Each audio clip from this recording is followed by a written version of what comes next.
שלום לכולם, כאן גיורא הפטיש טרפזים של קריש, והיום אני אלמד אתכם איך לנשום אוויר. אז דבר ראשון, בואו קודם כל נבין מה זה אומר בכלל לנשום אוויר במונחים של ימינו. נשימת אוויר היא בעצם הפעולה של לקיחת חמצן מתוך האוויר שבאטמוספירה שאנחנו נושמים, העברתו דרך הגוף שלנו, מגיע לריאות, מגיע ללב, ובסופו של דבר יוצא בצורה של פחמן דו-חמצני. ככה שבעצם אפשר להגדיר את כל בן אדם כמעין ערובה או מכונת גזים. אנחנו בעצם מכונות גזים מהלכות שמכניסות חמצן, מוציאות פחמן דו-חמצני. לאלה מכם ששואבים פחמן דו-חמצני זה בטח נחמד לשמוע, לאלה מכם שהם קצת פחות מתחברים לקונספט, כל עוד לא מרגישים את זה, זה באמת בסדר גמור.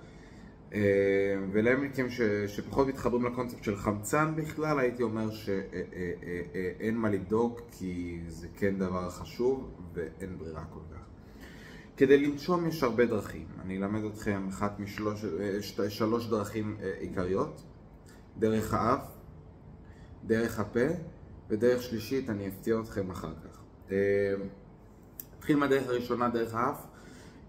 קודם כל מה שצריך לעשות הוא להיכנס, זה דבר שאמור לקרות אוטומטית, אבל בגלל שאנחנו נמצאים פה בטוטוריאל אז אנחנו נעשה את זה ידנית. דבר ראשון שצריך לעשות הוא להיכנס למוד של אני הולך לשאוף אוויר. ברגע שאתם נכנסים למוד הזה, הגוף אוטומטית כבר מכין את מה שנקרא מה שנקרא בלטינית הנחירוס פתוחוס, ובעצם אפשר להפעיל מעין משאבה. עכשיו כשאתם עושים את זה, יש אפשרות כאילו להדליק, אתם בעצם מאותתים למוח שלכם שיפעיל איזושהי מערכת שמקורה בריאות שתכניס את האוויר. אז אתם נכנסים למוד,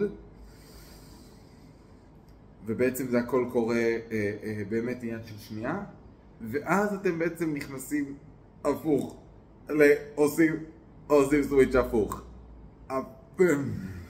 ומוציא. ככה עושים, מומלץ בקצב של בין 1 ל-10 פעמים, אפילו לא מ-10, מספר חד ספרתי של פעמים לשנייה זה בדרך כלל המומלץ. כל אחד ואיך שהוא אוהב, יש אנשים שאוהבים 11 פעמים לשנייה, יש אנשים שאוהבים 30 פעמים לשנייה, הם נקראים חרדתיים, והם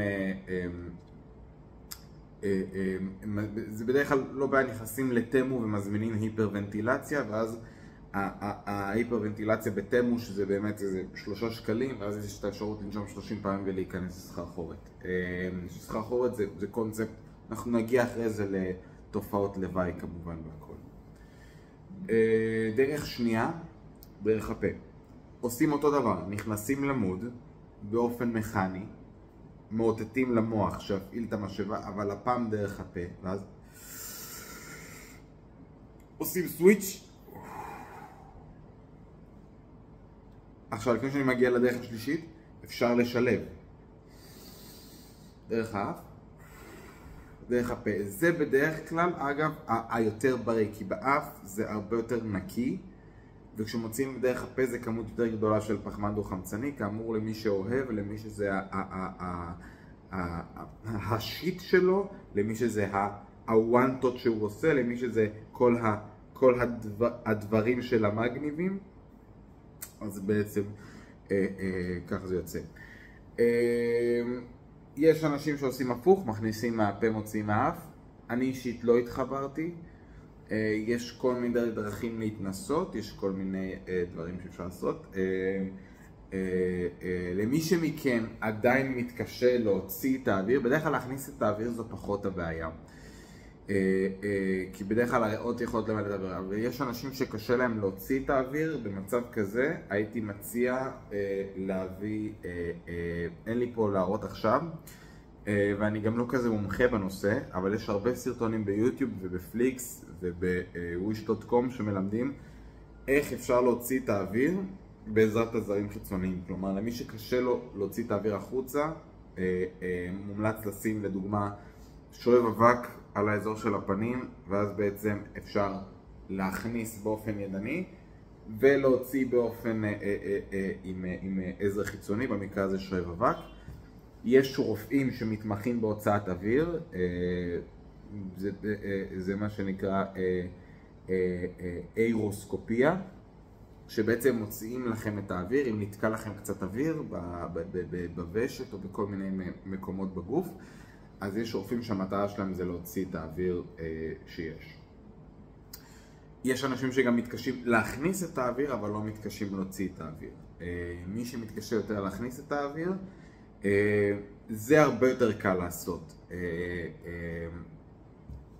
זה אפשר לעזר בחבר שפשוט ינשום לכם לתוך זה, ובעצם ככה אפשר להכניס את האוויר באופן ידני. מי שמתקשה גם וגם, אז מומלץ להשתמש בשואב אבק במקרה הזה, בגלל שגם חבר יכול לעזור להוציא את האוויר,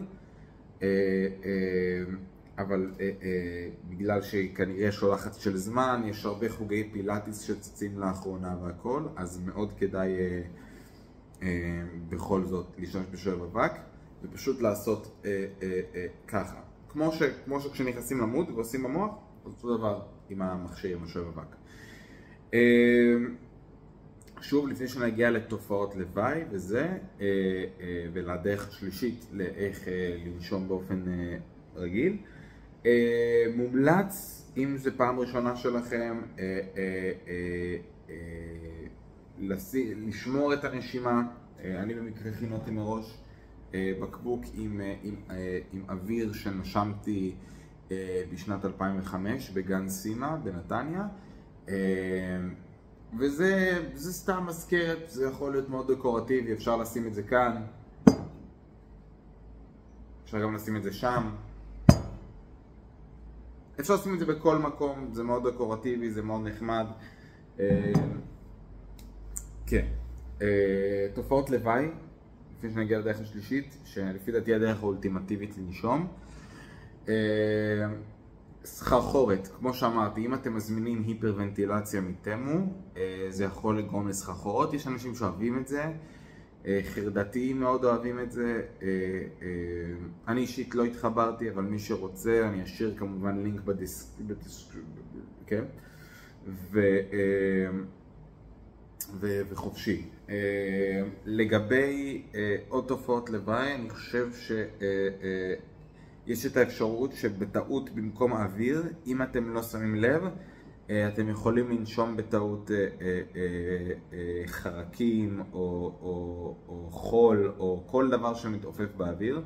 אני לדוגמה בשנת 96, ב5 במאי, כשהלכתי בנתניה, אני בטעות נשמתי בגט שלם.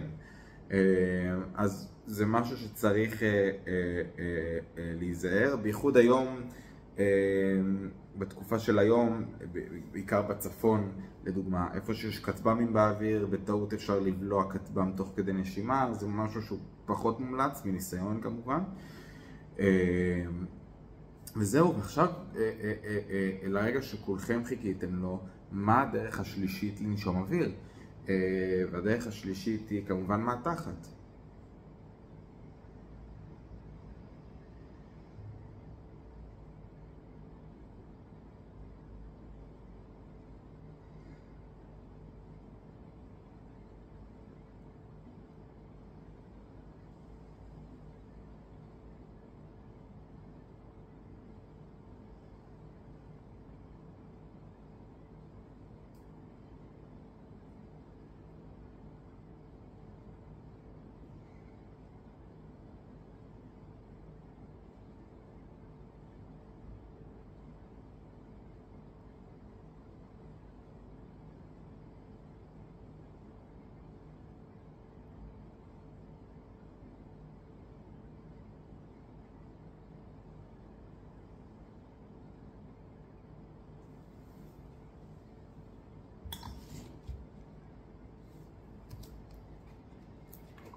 אז זה המדריך שלי להיום.